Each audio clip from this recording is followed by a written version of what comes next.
Appreciate you sir, అభినందనలు కూడా చెప్తా ఉన్నాం. అదేవిధంగా వారు అన్నారు కొత్త రేషన్ కార్డులు ఇవ్వబోతున్నాం, ఎల్లుండి క్యాబినెట్లో డిసిషన్ తీసుకుంటా ఉన్నారు. తప్పకుండా వి వెల్కమ్ దట్ ఆల్సో, స్వాగతిస్తాం. ఎందుకంటే ఇచ్చిన మాట నిలబెట్టుకున్నప్పుడు ప్రభుత్వాన్ని తప్పకుండా అభినందిస్తాం.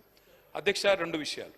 అధ్యక్ష, ఎప్పుడైనా డెమోక్రసీలో, ఎందుకంటే 57 మంది కొత్త సభ్యులు ఉన్నారు ఈ హౌస్లో, తప్పకుండా అధ్యక్ష 2 విషయాలు సభ్యులందరికీ తెలవాలి తమ హక్కుల గురించి. ఒకటి, in democracy in any kind of a house sir, అది లెజిస్లేచర్ కావచ్చు, పార్లమెంట్ కావచ్చు, the opposition has its say and the government has its way. Opposition అనేది చెప్పనీయాలి, మాట్లాడనీయాలి. చెప్పిన తర్వాత ప్రభుత్వం మాతో ఏకీభవించవచ్చు, ఏకీభవించకపోవచ్చు. Number 1 sir. రెండోది సార్, వారు అన్నారు ప్రజాపాలన డెమోక్రటిక్గా చేస్తాం. Sir, the essence of democracy is discussion, debate and dissent. 3 ఉంటాయి సార్. డిస్కస్ చేయాలి, డిబేట్ చేయాలి, ఒకవేళ నచ్చకపోతే ఆ సంతృప్తికరంగా లేకపోతే డిసెంట్ చేయాలి, తప్పదు.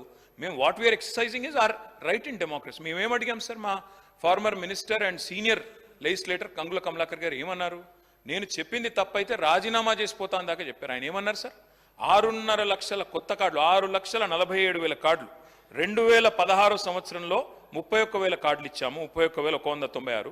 2017లో 19,119 కార్డులు ఇచ్చాము. 2018లో 1,67,601 కార్డులు ఇచ్చాము.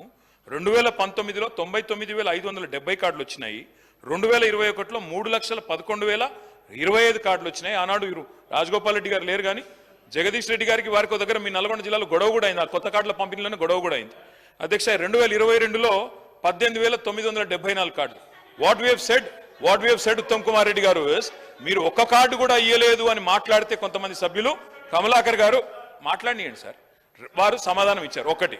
రెండవది, మేమేమన్నాం అధ్యక్ష, కమలాకర్ గారు ఏమన్నారు, మీరు వరి ధాన్యం విషయంలో మీరు చెప్పారు, ఏం చెప్పినారు, మీ మేనిఫెస్టో శ్రీధర్ బాబు గారు చైర్మన్ దీనికి, ఇందులో స్పష్టంగా వరి ధాన్యం 2183 దేనిస్తారు, దొడ్డు బియ్యం ఎంఎస్పి. చాలా మంది సభ్యులకు తెలియకపోవచ్చు, దొడ్డు బియ్యం ఎంఎస్పి 2,183, సన్నవడ్ల ఎంఎస్పి దానికి ఇంకో 20 రూపాయలు ఎక్కువ ఉంటది. మీరు పెట్టింది మేనిఫెస్టోలో దొడ్డు వడ్లకు బోనస్ ఇస్తాము 500 రూపాయలని పెట్టారు, ఎందుకు ఇవ్వలేదు అని గౌరవ సభ్యుడు ప్రశ్నిస్తే దాన్ని బుల్డోజ్ చేస్తూ మాట్లాడారు. 3వ మాట వారు ఏమన్నారు అధ్యక్ష, గౌరవనీయులు కమలాకర్ గారు, మేము అడిగింది ఏంది అధ్యక్ష, టెండర్ల విషయంలో, అది బియ్యం కొనుగోలు విషయంలో కావచ్చు, సన్న బియ్యం కొనుగోలు విషయంలో కావచ్చు, బయట 42 రూపాయలకు 35 రూపాయలకే దొరుకుతున్న సన్న బియ్యం మీరు టెండర్ పెట్టి 57 రూపాయలు కొనవలసిన అవసరం ఏమొచ్చింది, ఆ టెండర్ రద్దయిందా లేదా అని అడిగారు. మంత్రి గారు సమాధానం ఇవ్వలేదు. రెండోది అడిగాం అధ్యక్ష, మిల్లర్లకి మీరు సివిల్ సప్లైస్ డిపార్ట్మెంట్ కి మీరు ఏదైతే టెండర్ పిలిచారో, నలుగురు ఎవరైతే టెండర్ పిలిచినాము ట్రాన్స్పరెంట్ గా పిలిచామని మంత్రి గారు చెప్పారో, మేము ఏమడిగాం అధ్యక్ష, ఆ నలుగురు ఎవరు, ఆ నలుగురు బియ్యం ఎందుకు కలెక్ట్ చేయట్లేదు, డబ్బులు ఎందుకు కలెక్ట్ చేస్తున్నారు, మా దగ్గర ఆధారాలు ఉన్నాయి అధ్యక్ష, వాళ్ళు డబ్బులు కలెక్ట్ చేసిన ఆధారాలు కూడా మా దగ్గర ఉన్నాయి, ఎవరెవరి దగ్గర ఎన్ని డబ్బులు తీసుకున్నారు మా దగ్గర ఆధారాలు ఉన్నాయి. అందుకే మేము అడిగినాం అధ్యక్ష హౌస్ కమిటీ ఏమని. అధ్యక్ష, this is not a small scam. నేను మంత్రి గారిని అనట్లేదు, ఇందులో మంత్రి గారికి తెలియకుండానే చాలా జరుగుతున్నాయి ఈ గవర్నమెంట్ లో. 1,100 కోట్ల కుంభకోణం ఇది, తప్పకుండా హౌస్ కమిటీ వేయాలి.